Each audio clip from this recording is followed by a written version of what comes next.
Let me just ask each and every one of you a question.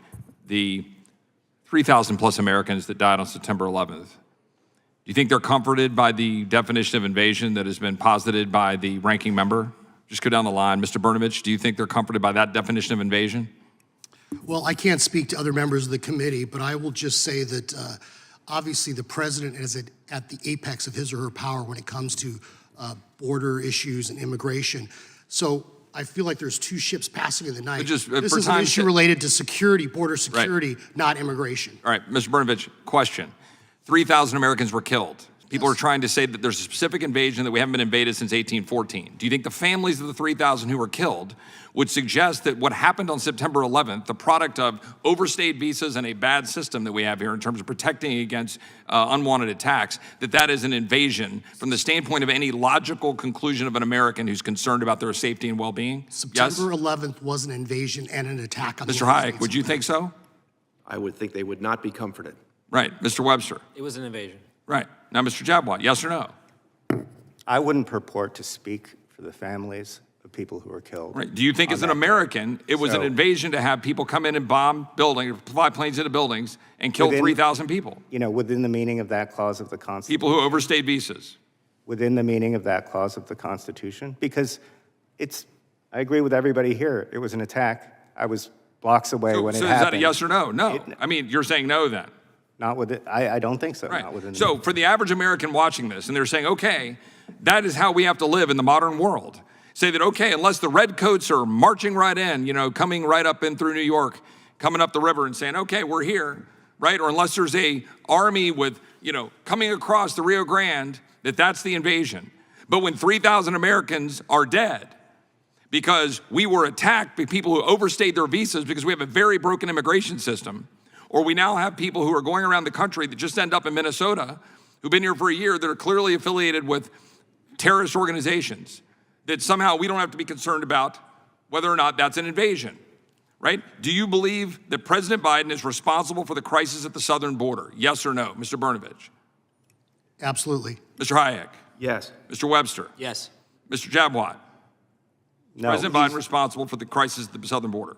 President Biden is responsible for the policies of his administration. So is he responsible for the present crisis at the southern border? And to the extent that his administration... Is that a yes or no?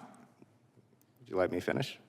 I mean, yes or no? Is he responsible for the crisis at the southern border? He's responsible for the policies of his administration and their effects at the border. Well, I'll take that as a yes then. Is the Biden administration responsible for the border crisis this country is facing? That, I think, was a yes. Do you believe that what is currently happening on the southern border constitutes an invasion, as we understand it in the Constitution and is applied in today's world, where we're dealing with the forces that we're dealing with around the world, with forces who want to endanger the American people? Mr. Brnovich, yes or no, is what is currently happening on the southern border an invasion? As our first in the nation opinion expresses, this does constitute an invasion pursuant to the U.S. Constitution. Thank you, Mr. Brnovich. Mr. Hayek?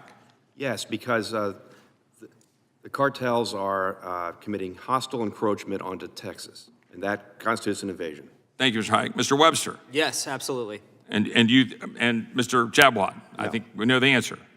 No. You believe it's no? Not within the meaning of that and so, clause of the Constitution. Here's a question. Do you believe that states like Texas or Arizona or any other state has a right to defend their citizens and take action to secure the border, particularly in the complete and abject failure of the federal government to do so, as the Constitution contemplated, notwithstanding the views expressed by some on both sides of the aisle to the contrary? Yes or no, do the citizens of those states have the right to defend their citizens and take action to secure their border? Mr. Brnovich? The governor does indeed have the ability to call out the National Guard or use state resources to protect the citizens of their state. Mr. Hayek? Yes, it's clear that right is clearly stated in the Constitution. Mr. Webster? Yes for Texas. Mr. Jabwat? Again, 150 years of Supreme Court precedent says that states do not have the authority to take immigration matters into their own hands. And no governor has the right. Was Dred Scott a good opinion that we should follow? We're not talking about Dred Scott here. We're talking about 150 next question. yards. Do we have, right? Well, but, and no but it does matter. And no governor has the authority to override that Supreme Court But that wasn't the precedent question. or That wasn't the the question. Mr. Constitution Jabba, with all due by respect, that wasn't the claiming that question. an invasion Your is time, taking your time place. is up. You've answered the question. We know where you stand. Do we have operational control of our southern border as defined by the Secure Fence Act of 2006, which states operational control means the prevention of all unlawful entries in the United States includes entries by terrorists, other unlawful aliens, instruments of terrorism, narcotics, and other contraband? Yes or no? And then I'll finish my questions. No. Do not. Mr. Jabba. No, and we never have, and we never will by that definition. Well, at least that's consistent with Secretary Mayorkas, who told me under oath in this room that he did have operational control.